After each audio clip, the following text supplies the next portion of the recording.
সম্প্রতি ভারত অধিকৃত কাশ্মীরে হামলার পর পাকিস্তানের বিরুদ্ধে সামরিক পদক্ষেপের জন্য প্রস্তুতি নিচ্ছে ভারত। পাকিস্তানকে আঘাত করার জন্য ভারত তার পক্ষে যুক্তি তৈরি করছে বলে মনে হচ্ছে।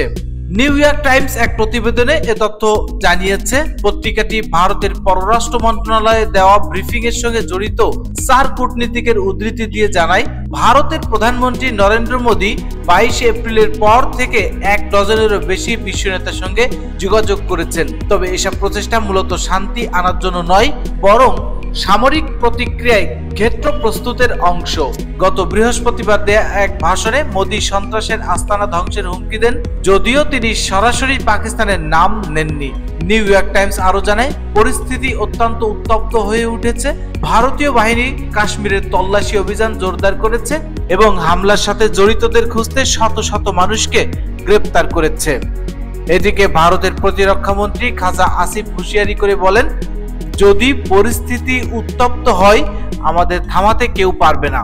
তিনি আরো বলেন, যদি মোদী উত্তেজনা বাড়ানোর পথ বেছে নেন তবে আমরা তাকে তার বাড়ি পর্যন্ত ধাওয়া করব।